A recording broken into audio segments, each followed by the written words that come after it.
मुझे उनसे मिल लेने दें, मेरा उनसे मिलना बहुत ज़रूरी है। यार मैं कैसे आपको उस इंसान से मिले दूं जिसकी थोड़ी देर बाद फांसी है? डॉक्टर साहब, ये इजाज़तनामा, ये मरने वाले की अपनी रजामंदी, क्या इसके बाद भी एतराज़ की कोई वजह है? अच्छा ठीक है, लेकिन फांसी के वक्त में बिल्कुल भी ताखीर नहीं होनी चाहिए। आप बेफिक्र हो जाए।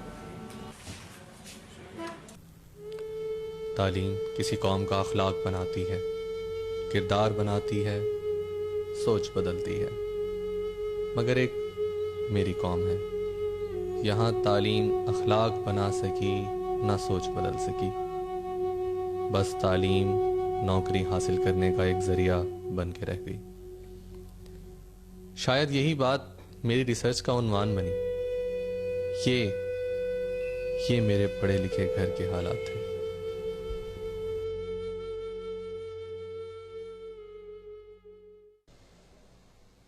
जलाल, तुम आज फिर उस मस्जिद में नमाज पढ़ने गए थे? कितनी दफा तुम्हें समझाना पड़ेगा? समझ नहीं आती? पर भाई, बस, एंड ऑफ कॉन्वर्सेशन।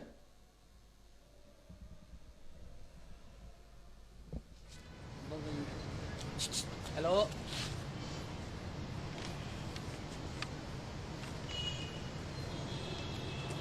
निजामी। जी जनाब। इसे सेल नंबर 3 में छोड़ा मौलवी साहब के पास। चलो।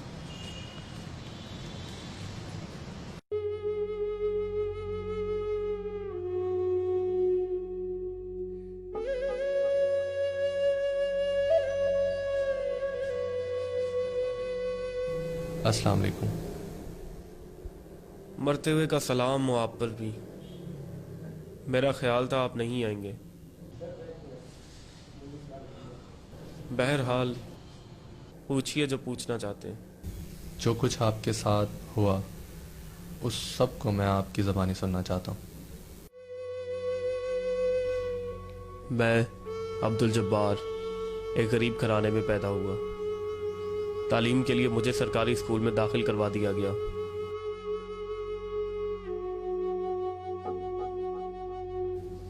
बहुत दफ़ा फेल होकर मिडिल तक पहुंचा कि मेरी नाकामियों से थककर मुझे स्कूल से निकाल दिया गया। फिर मुझे एक मोटरसाइकिल मैकेनिक की दुकान पर खड़ा कर दिया गया। 2 हफ्ते बर्दाश्त करने के बाद मुझे वहां से भी भगा दिया गया। जब साइंस, आर्ट्स, डिप्लोमा और फन सब ने मुझ पर अपने दरवाजे बंद कर दिए, तब मेरे वालिद ने मुझे एक मदरसे में दाखिल करा दिया।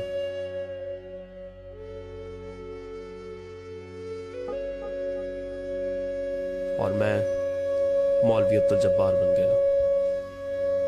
10,000 रुपए माहवार पे इत्मीनान करते हुए मेरी शादी कर दी गई।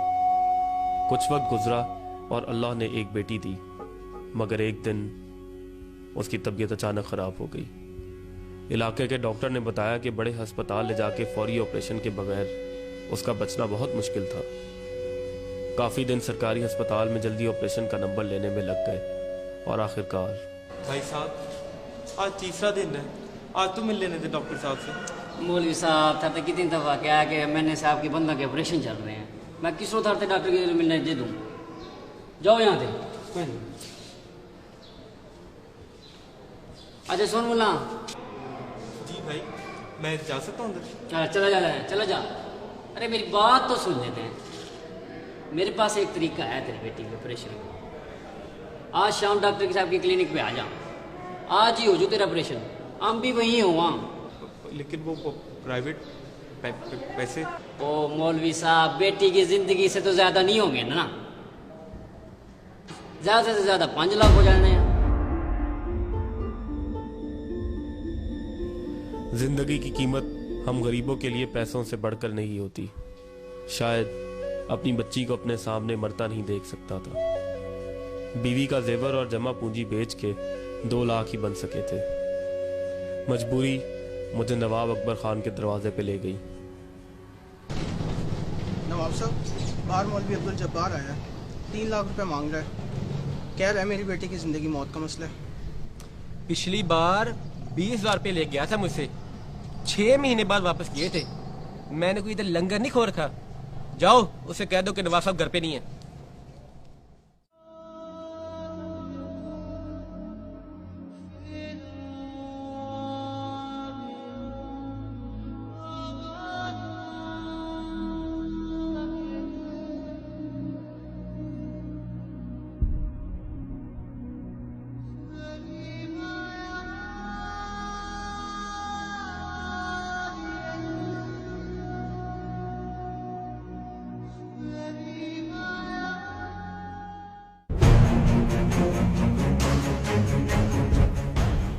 इतने पैसे काफी होंगे बेटी के ऑपरेशन के लिए? ये मेरे लिए? अब तो काफी होंगे ना? ये मेरी बेटी के ऑपरेशन के लिए? मौलवी अब्दुल जब्बार मर के भी आपका एहसान चुका? मौलवी साहब, मुझे ये पैसे आपसे वापस नहीं चाहिए और ना ही मैंने आपके ऊपर कोई एहसान किया। ये तो बस एक बिजनेस है। बिजनेस? आपके मदरसे में पिछले हफ्ते एक नौजवान आया है, साद नाम है उसका। हाँ साद। आपने कुछ ये डॉक्यूमेंट्स उसे दे देने, कुछ चीज़ें मैं आपको और भी दूंगा, वो भी आपको उसको देनी होगी। और हाँ, अगर आप इसको एहसान ही समझते हैं तो फिर तैयार हैं एहसान उतारने के लिए। ये कब आ गई? दहशतगर्दी?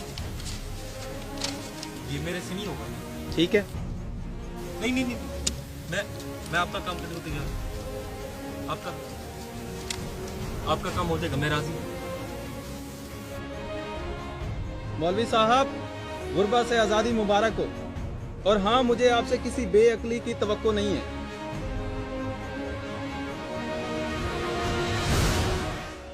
पंद्रह 15,000 माहवार, एक वक्त का खाना और ढेर सारी इज्जत, बस यही कमाई है हम मौलवियों की। कितने डॉक्टर्स ऐसे हैं जो अपनी प्रैक्टिस के साथ साथ जमात करवाएं? कौन सा इंजीनियर ऐसा है जो जुम्मा नमाज का आवाज करे? अब इस मेंबर की किस्मत में तालीम याफ्ता शख्स नहीं है।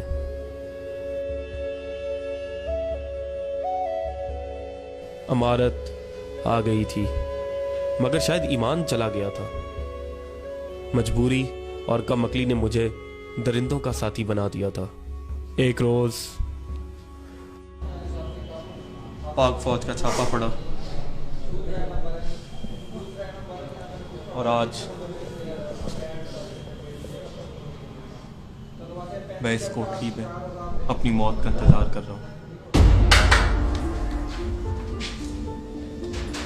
इरशाद साहब ले आए इसे।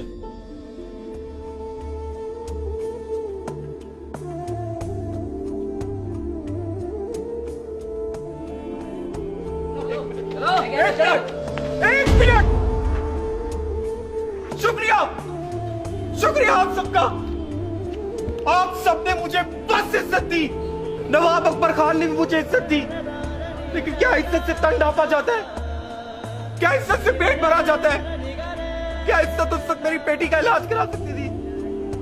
तुम इंस्पेक्टर हो ना, तुम चाहोगे ना तुम्हारा बेटा इंस्पेक्टर बने, और तुम डॉक्टर हो ना, तुम चाहोगे ना तुम्हारा बेटा डॉक्टर बने। मैं मौलवी अब्दुल जब्बार कभी नहीं चाहूंगा कि मेरा बेटा मौलवी बने।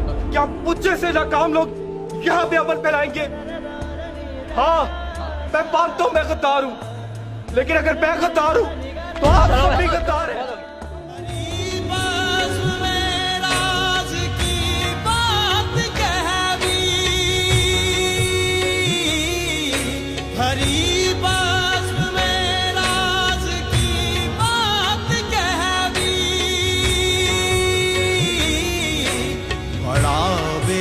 अदब हूँ, सजा चाहता हूँ, मेरी सादगी देख क्या चाहता हूँ तेरे इश्क की।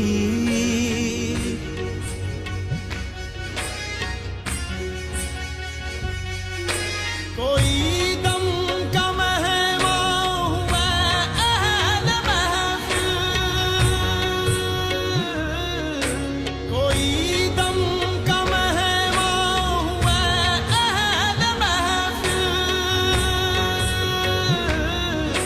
चरागे सहर हूँ, बुझा चाहता हूँ, मेरी सादगी देख क्या चाहता हूँ तेरे इश्क की।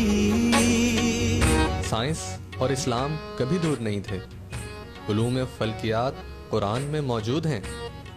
इमाम जाफिर सादिक ने एक तरफ इमाम अबू हनीफा को अपनी शागिर्दी दी तो दूसरी तरफ जाबिर बिन हयान को सल्फ्यूरिक एसिड का नुस्खा बताया। अल राजी, इब्न अल हैशम, अबू अली सीना, ये सब इस्लाम के बड़े मुफक्किर होने के साथ साथ साइंटिस्ट भी थे। गद्दार वो लोग भी हैं जिन्होंने साइंस और इस्लाम को दूर कर दिया।